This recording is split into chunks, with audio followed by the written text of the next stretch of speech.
YouTube, how you doing today? This is Miss Bandwagon. Thanks for stopping by my channel. I appreciate it.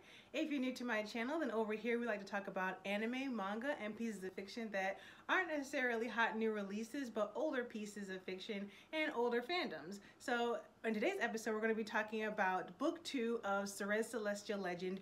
The subtitle is Yuhi. So based off of the last video, we're following our main protagonist, Mikage Aya, who has been banished and cast out of her family to have been found to have the direct descendant genes of the Celestial Maiden. Now, if you remember from the last video, the Celestial Maiden has a horrible curse and wrath that she wants to incur upon her family for what they did to her in the past. So now Aya is on the run, she doesn't know where to go, and she doesn't feel like she can trust anyone, except for Toya. And Toya he's like a henchman that works for the Mikage family, and he doesn't have any memories, he doesn't know where he came from, he doesn't know anything about himself. But the Mikages have said, hey, if you work for us, then we'll give you back your memories. So Aya now, not having any place to go, gets taken in by the Aogiris. And the Aogiris, they're a dance school, which doesn't have anything to do with anything, but the owner of the dance school is a Celestial Maiden herself, but she's not a direct descendant. So if anything, she's like a cousin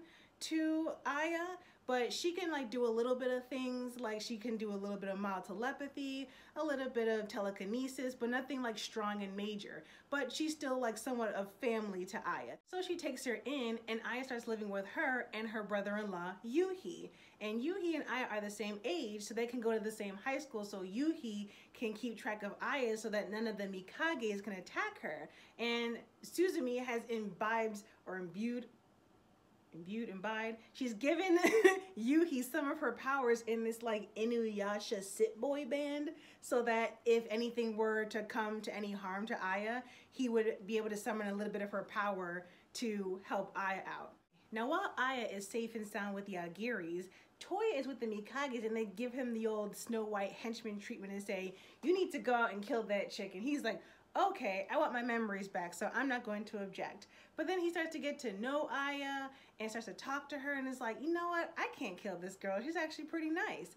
And then Aya does the whole silly shoujo thing where it's like, wow, a tall, handsome guy, I'm in love with him. And it's like, come on, it's only book 2. You don't even know him like that. So she just does this weird shoujo thing where it's like she meets a guy and she thinks he's kind of hot, even though he's meant to kill her. And he's like, no, I think I can make it work. I think I can change him. So now Toya has to play double agent to protect Aya, the girl he's been sent out to kill. But he also has to protect Aya's twin brother, Aki. Now, while Aya, this is where it gets really sticky. While Aya is this direct descendant of the Celestial Maiden, Aki is a direct descendant of the man who raped the Celestial Maiden. So that's where it gets really like yikes and sticky. And for those people who read this book and is like, oh my gosh, I don't like incest, that's gross. Look, welcome to manga, welcome to anime, okay? There's like almost nothing off limits here. So that's just how anime and manga is. There's gonna be a lot of uncomfortable things. They're not really doing anything. It's based off of the past Celestial Maiden and the past guy who messed with her. They're not really being incestual, okay? So just get over it. You know, speaking from an OG anime fan, all you newcomers, you just gotta get over it. That's just how it is. So, speeding up again. So we have Aki, who is a direct descendant of the men who raped the Celestial Maiden. And they call him the progenitor.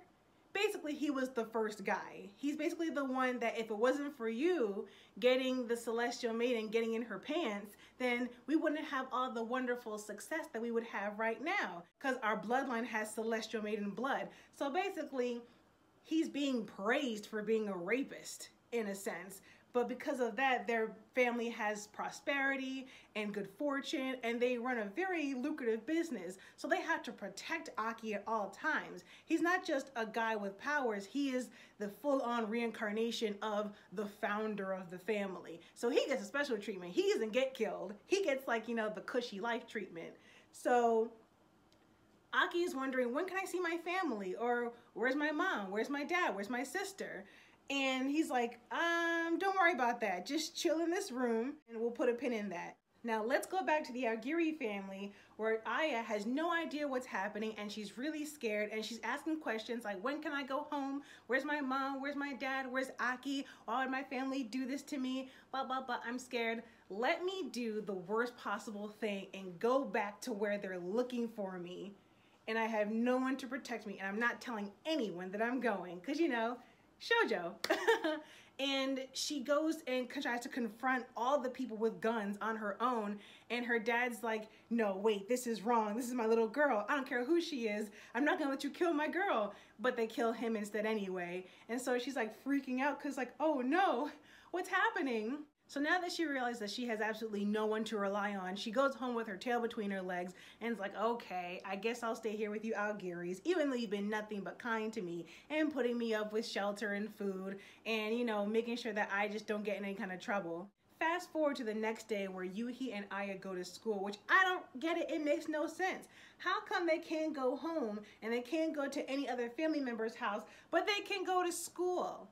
I don't understand. Why are we going to school where they're looking for me to kill me? So this volume ends with a character. Her name is Urakawa Yuki, and we're going to be talking about her in the next video. So thanks for sticking by me with this video. I got kind of ranty, but I appreciate you sticking by. If you are tired of shoujo manga tropes, hit the like button down below. And if you'd like to follow our conversation about Ceres Celestial Legend, then hit the subscribe button and ring the bell for notifications for the next video. Thanks a lot. Bye-bye.